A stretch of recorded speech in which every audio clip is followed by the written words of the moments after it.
Jirtu maatiin yuutuubii keenyaa kan taatan hundumtinuu bakka jirtanitti nagaan waaqayyoo isiniif haa baay'atu jedha. Guyyaa har'aa mata duree addaatiin qabadheetaniin isiniif dhufeen jira.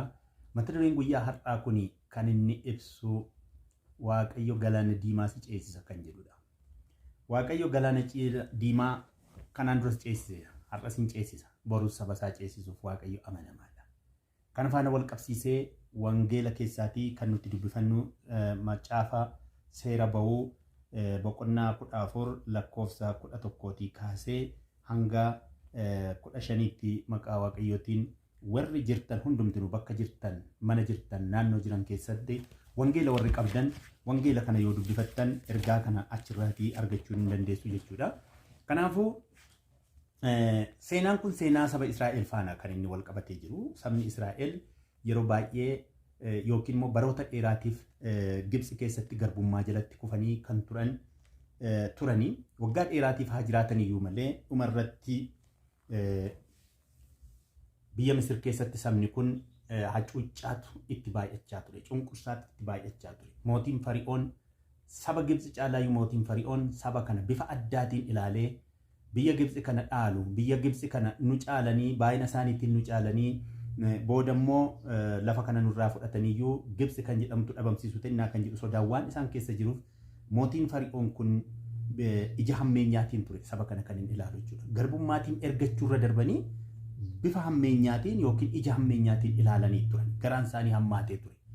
Saba kana karaa ittiin lafarraa dhabamsiisan barbaadan. Gama tokkootiin humna isaanii akka silmiin horii keessaa xuuxuutti otoo xuuxaa jiranii ilmi dhalatillee an saba Israa'el kan ta'e yookiin immoo kan Israa'eliif dhalate dhiirri akka inni hin guddanne akka inni ajjeefamu irratti labseetu ture jechuudha.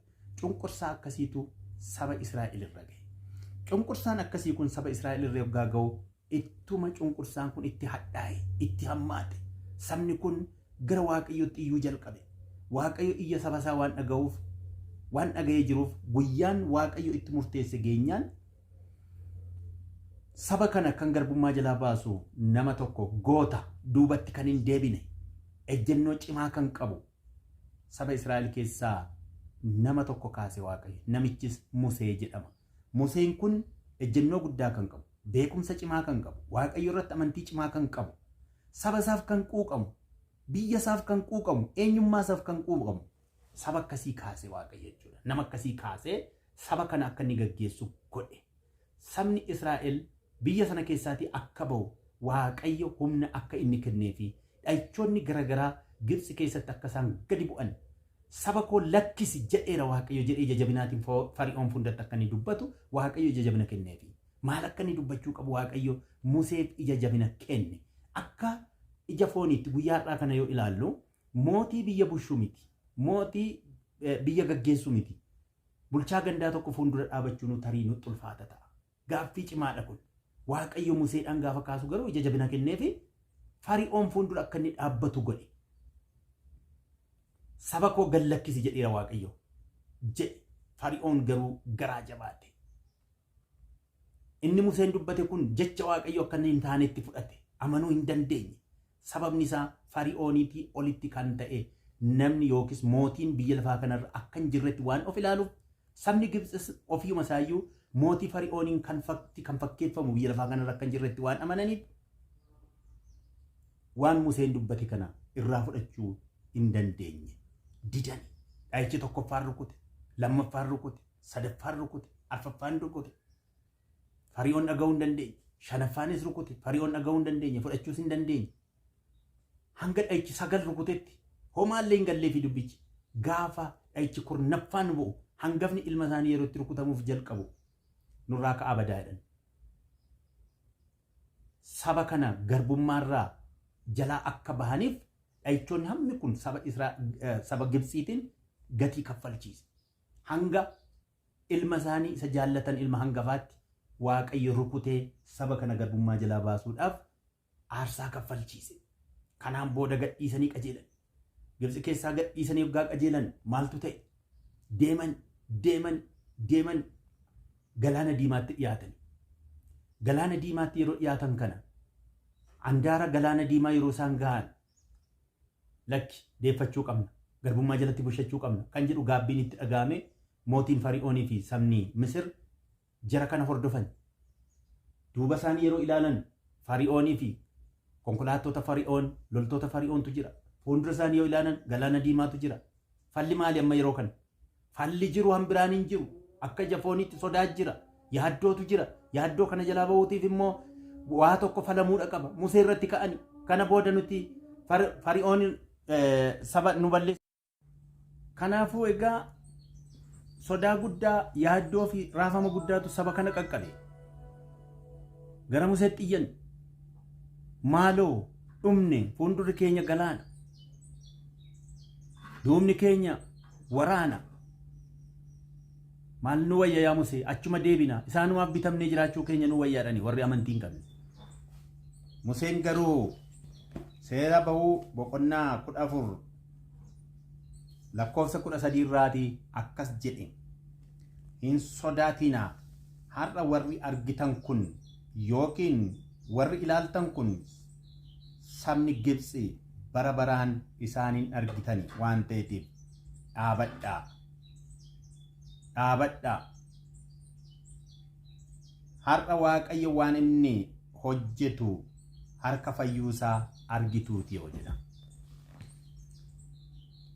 fuuldura galaanni jiraate duuba waraannis jiraate hin sodaatinaa galaanicha miti inni duuba keessan jiru waggaa 400 ol inni garbummaaf sin bitate kun sin bitatee sin cunqursaa ture kun kana booda lammatan argitani Waaqayyo fayyina Waaqayyo har'a argitu dhaabadhaa ilaalaa ameen dhaabannee ilaaluudha qabna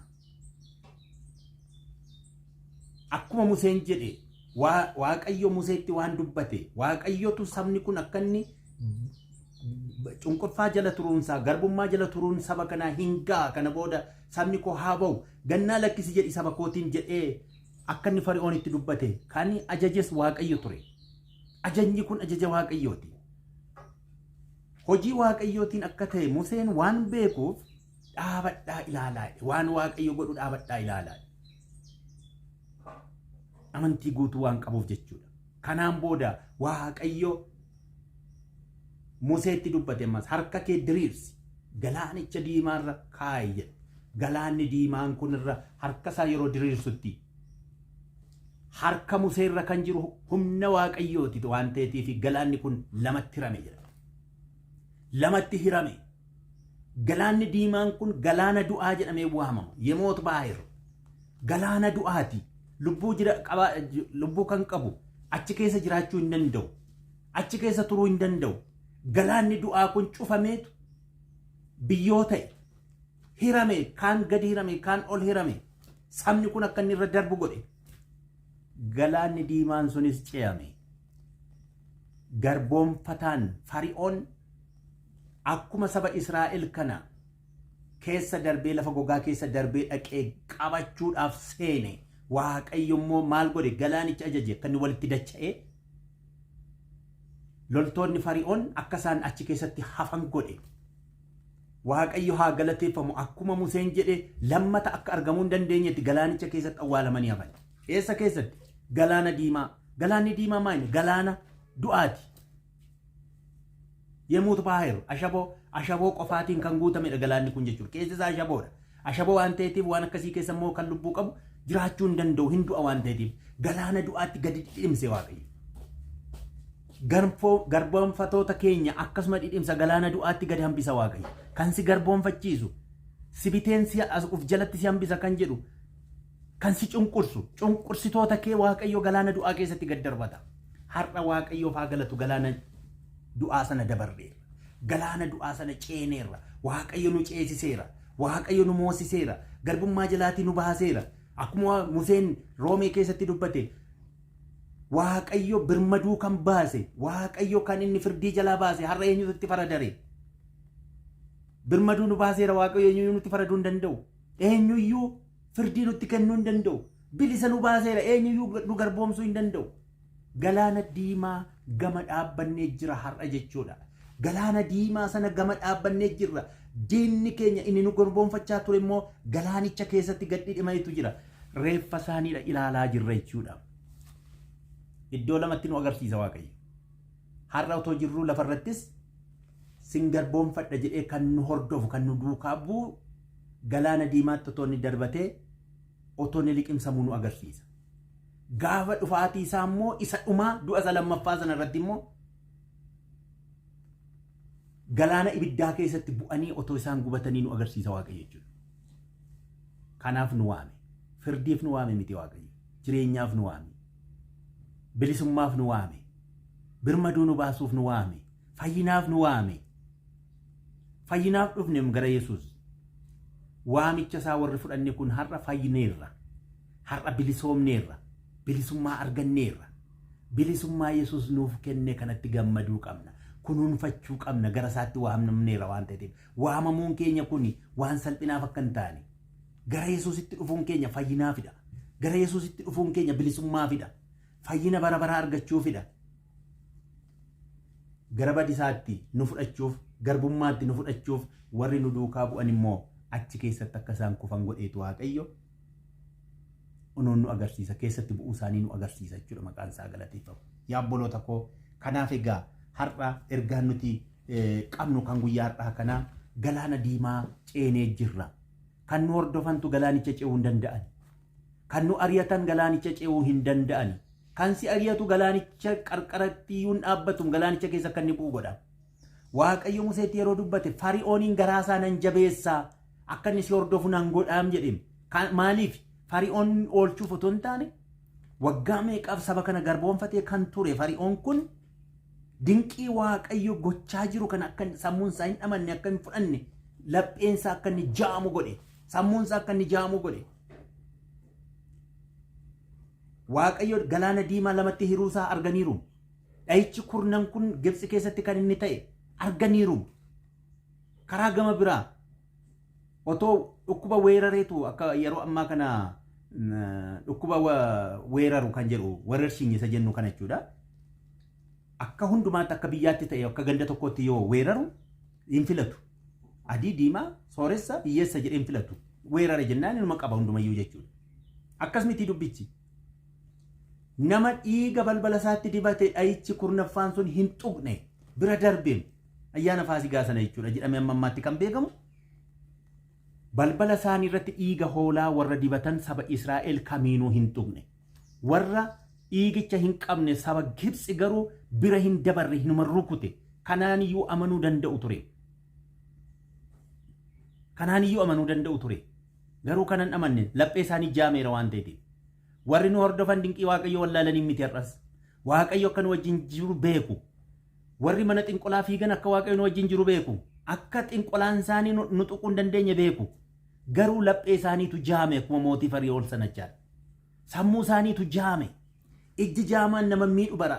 Sammuu jaamaatu nama miidha. Namni ijji isaa jaame. Sammuun isaa garuu qaratee har'a waa baay'ee hojjechaa jira. Waa baay'ee hojjechaa jira. Helen Keller kan isheen jettes kana ijji isheen argu gurri isheen dhaga'u seenaatiin kan beeknu jechuudha.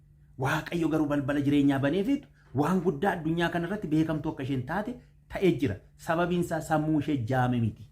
Kan jaame ijadha. Isa ija foonii ittiin arginu kanadha. Waaqayyo kana nu haa oolchu. Sammuun jaamuu nu haa oolchu. Ijji jaamuun homaa rakkoo hin qabu. Ijji jaamuun rakkoo hin qabu. Warri ijji isaanii jaame kitaaba barreessuu danda'u har'a. Biraayillee kan jedhamu kana biraayilleen kun ittiin uumameeraa quba isaaniitiin dubbisuu danda'u. Namaa dubbisuu danda'u. Kitaabni qulqulluun isaanii yoo barraa'e dubbisuu danda'u. Gurri yoo jaame mallattoodhaan nama faana odeessuu danda'u. Ijji jaamnaan garuu mallattoo hin qabu. Ijji jaame jennaan daandii hin qabu. Fayyinas hin qabu. Fari'oon ija isaatu jaame. Sabni Gibxi ija isaaniitu jaame yeroo sanatti jechuudha. Ija sammuu dhukkuba irraa fayyuu hin dandeenye jechuudha. Kanaaf laphee isaa nan jaamsaa, nan duuchaa, nan jabeessaa. Dinqii argamu kana hundumaa akka hin hubanne nan godhaa. Ani akkan kabaja argadhuuf bara baraan jedhe Waaqayyo. Bara baraan kabajni kun jiraata jechuudha. Galaanni diimaan kun inni lafarraa ittiin ceene kun galaanni diimaa kun ceeneerraa fayyineerraa dhiiga Yesuusiin tarkaanfannee dabarreerraa dinqii akkasii keessa nu dabarse Waaqayyo jechuudha. har'allee kan akka Fari'oon addunyaa kana irratti guutaniitu jiru. Han akka saba Misir addunyaa kana irratti guutanii jiru. Naannoo keenya jiraachuu danda'u, ollaa keenya jiraachuu danda'u. Han ijji isaanii ijaan, han gurri isaanii in argaa, ijji isaaniis in argaa, gurri isaaniis in dhagaa, garuu sammuu isaanii ijaan. Sabni kun ijji isaan arga, garuu ija qaba in argu. Gurra qaba, garuu dhaga'uu hin danda'u. Akkan dhageenyeef, akkan agarreef jaameera keessi isaanii inni jedhames kanaaf. Arguu qofaa miti, yaada malee ijjiin arguu jedha Oromoon. Sammuun yoo jiraate, keessi yoo jiraate, ifni yoo jiraatedha. Anaaf isiniif ifni kun banameera. Daandiin kun nuuf banameera. Kanaan galaana diimaa ceeneetu nuti gama ceenee dhaabbanneetu Fari'oonii fi fakkaattoonni isaanii otoo isaan liqinfamanii akka nuti arginu nu godhee jira jechuudha. Waaqa akkasii qabna maqaan isaa galateeffamu. Warri biyya alaas jiraattan, Itoophiyaa keessas kan jiraattan, Ameerikaas kan jiraattan, iddoo kam warri jiraattan sagalee kana kan dhageessan, sagalee nama jajjabeessu kun galaana diimaa ce'uu keenya amanuu qabna. Galaana diimaa ceeneerraa ceenee dhidhinfamuu diinaa garbaanfattoota keenya argaadha jirra. Waaqayyo nu argisiisaa jira. Kanaafuu yaa obboloota koo gara fuulduraatti harma viidiyoo kana qofa kan argitanis sabiskiraayib gochuudhaan guyyaa guyyaatiin viidiyoo isiniif gadhiifamu akka notifikashiniin isaa isin bira gahuutii fi sabiskiraayib gootanii maatii yuutuubii kana akka taatanii fi kabajaan maqaa gooftaatiin isin gaafadha. Kanaafuu har'aaf asuma irratti nu ga'a. Gara fuulduraattis viidiyoo haaraatiin isinii dhufa. Nagaan naaf turaa. Galatooma.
baay'eetu gundurree maata.